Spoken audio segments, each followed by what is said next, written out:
The state of Florida is attempting to empower the head of their Department of Law Enforcement to designate groups such as foreign groups and domestic groups, both types of groups, as terrorist organizations. Interesting. Now, there are no real, clear, narrow definitions of what would constitute a terrorist group, according to the state of Florida. In fact, the definition they've given, in my opinion, is too broad. And as we know, too many people, particularly activists who are supportive of Palestinians or peace in the Middle East, have been erroneously labeled as terrorists. So there's a lot to get to here and a lot to talk about. But first, Cenk, your 2 cents. Yeah, there's a couple of outrageous things in this story. Number one, if you criticize Israel, they're gonna take your American rights away. It's a full lockdown in Florida. They're coming for American rights, constitutional rights, and they're gonna just unilaterally call you a terrorist if you dare criticize the people that are obviously bribing all of those politicians. Those bribes are legal. The Supreme Court says that Israel is allowed to buy any politician they want, and they do. They buy them in the bucket full. Now, ironically, there's a Republican revolt in Florida against some of these laws. We'll talk about that too, but they give the game away in one particular part of the bill that I want to focus on a little bit later, because if you weren't sure, oh my God, are they really looking for terrorists? No, by the end they clarified, no, we do all of this for beloved Israel because we've been ordered to do that. So Florida, you're about to lose all your rights because most of your politicians are bought by Israel. So here's what you need to know. Prior to the bills, and I do say bills because, as any state legislature has, you have a state Senate and a state House.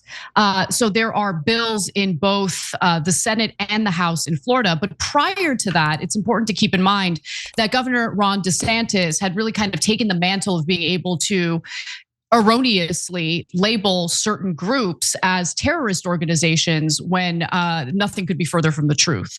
Now, following that, you have these accompanying bills that will further reinforce or bolster what DeSantis is doing here.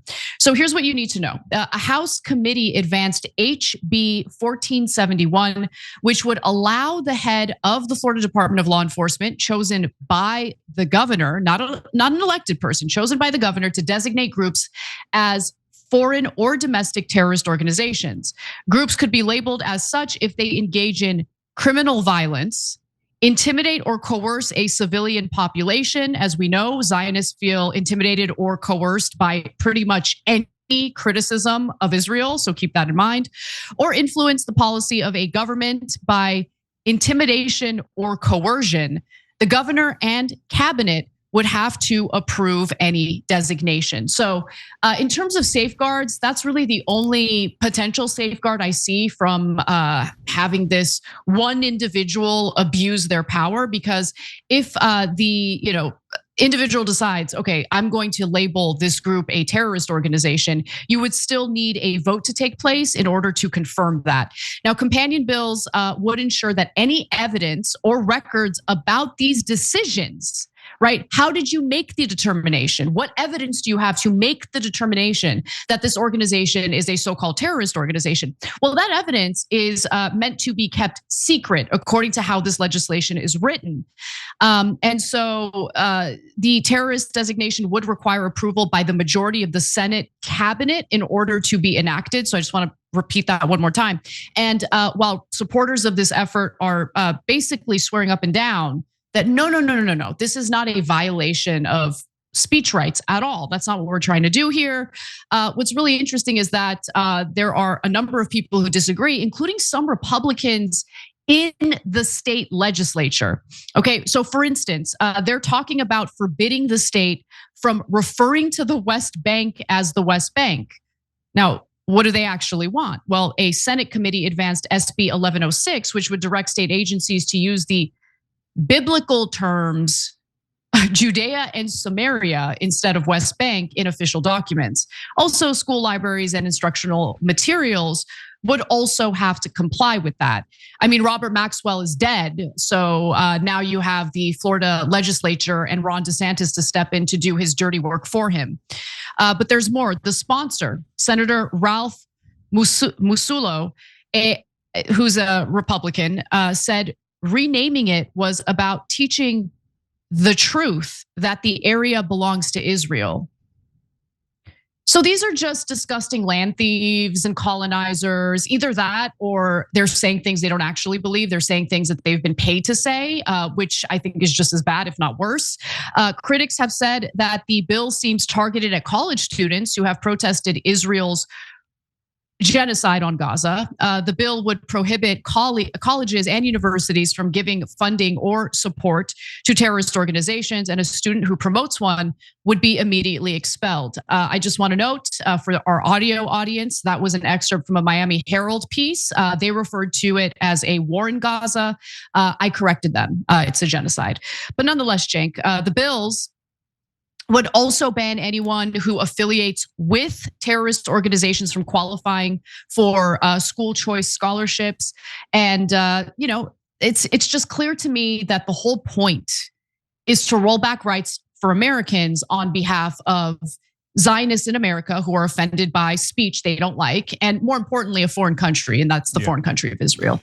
So I want to be clear, there are already laws against terrorism. There's tons and tons of laws against terrorism. So this is not needed in that sense. It's not like, oh my God, this is the one law against terrorism. If we take this away, terrorism will be legal. No, there's already infinite laws against it. You're not allowed to do any of those physical acts that are violent and in support of a literal terrorist organization, etc.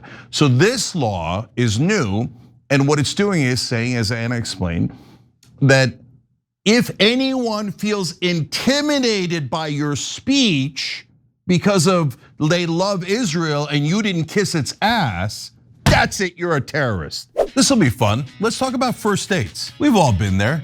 You're trying to figure someone out, so you ask the important stuff up front. What are you looking for? What are your deal breakers? You get right to the point to see if they're the right person for you. Well, the same goes if you're hiring.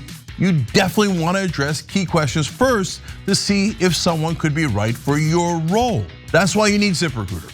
When you post your job, ZipRecruiter suggests screening questions to help you identify top candidates faster. And today you can try it for free at ZipRecruiter.com/TYT. Their matching technology immediately starts finding qualified people who actually check all your boxes. No wonder ZipRecruiter is the #1 rated hiring site. Ask key questions and hire faster with ZipRecruiter. 4 out of 5 employers who post on ZipRecruiter get a quality candidate within the first day. Try it for free at ZipRecruiter.com/TYT. That's ZipRecruiter.com/TYT. Meet your match on ZipRecruiter. Now wait a minute, you need due process, right? Nope.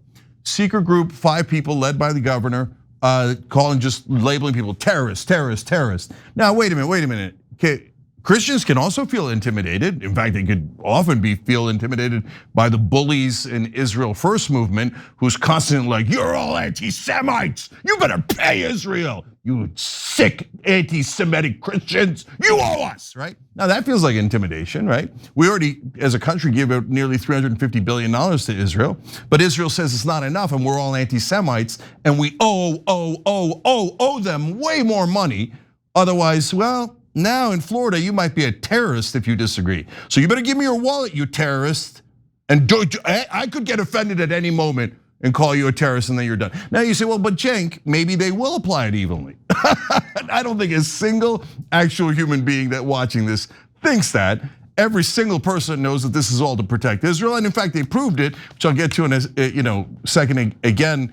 But wait, they've already started applying these laws. Texas has a similar one. And who was the first group that they called a terrorist organization? CARE. So CARE is the top civil rights organization for Muslim Americans. They're like the equivalent of the ADL. So let me give you their full name. So it's the Council on American and Islamic Relations. That's what CARE stands for. Yeah. They do advocacy work on behalf of American Muslims, and clearly, we live in a country where a giant influential group of people would rather, Muslims not have any rights. But anyway, continue, Cenk. Yeah, so instantly they're like, oh, you're for Muslim civil rights? Terrorist! Based on what? Based on what are you talking about? CARE never says anything against Jewish Americans or any Americans. On the other hand, ADL is constantly talking about, oh, Muslims are the problem. And anyone who dares disagree with Israel is an anti-Semite whose life should be destroyed. They sound like a terrorist group. So are we gonna apply it to the ADL? No way, no way. No. This is so that any opponent of Israel can get locked up and have their freedom taken away. Well, what the hell happened to the First Amendment?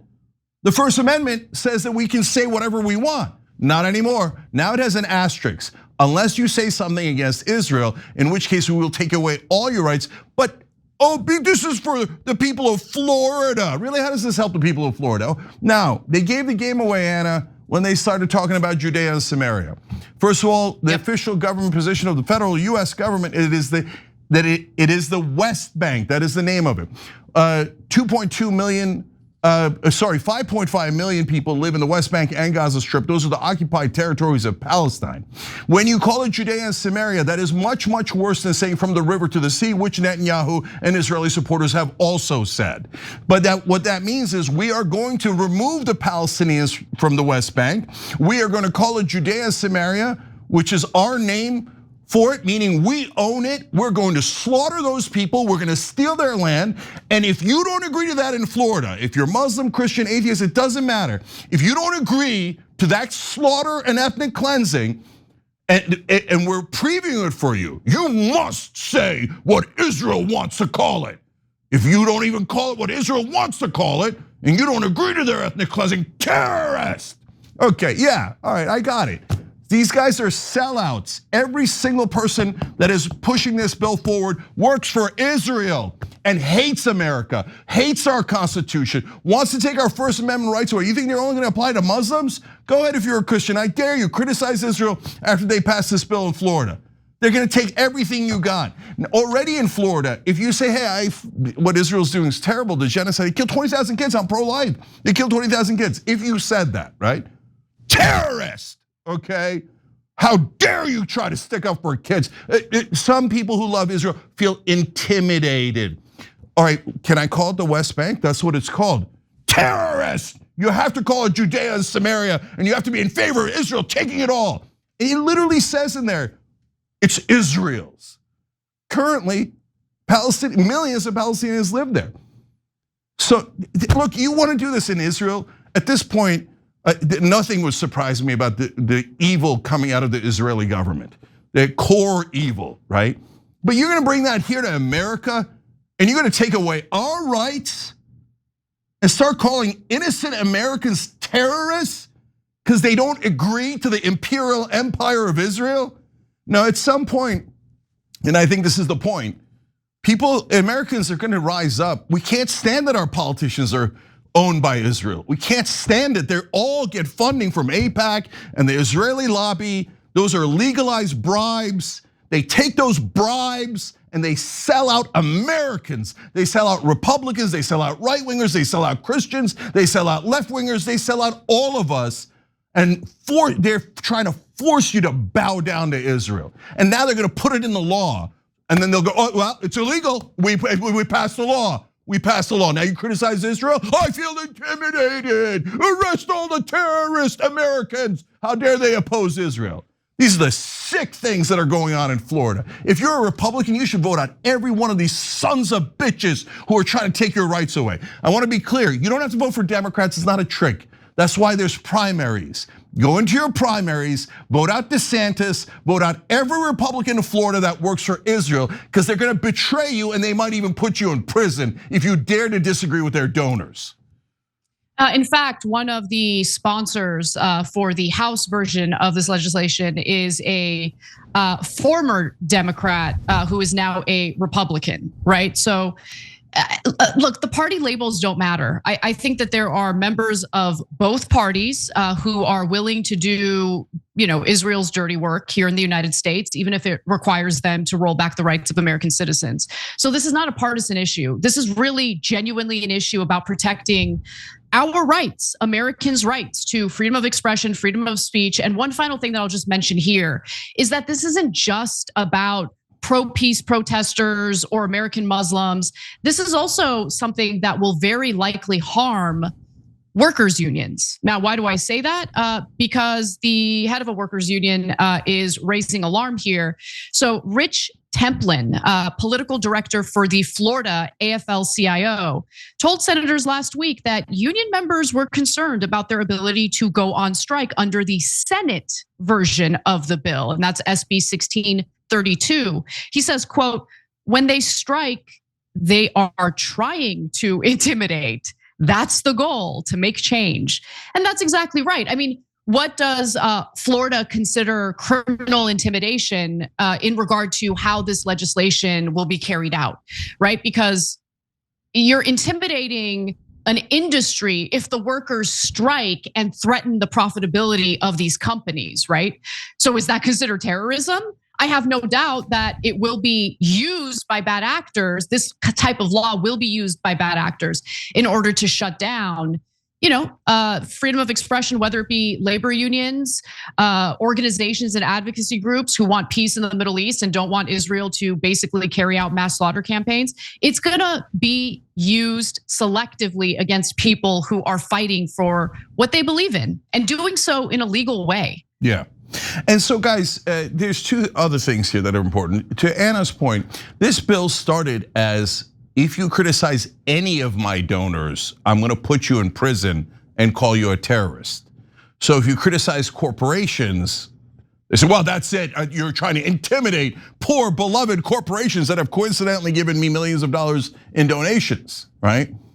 And so that would also apply to all Florida workers. If you're an employee in Florida at all, you're in a world of trouble if you try to intimidate your poor CEO or the executives of your company in their interpretation of it. So now there are portions of the bill that got a lot of pushback because of that, because you couldn't criticize X, Y, or Z.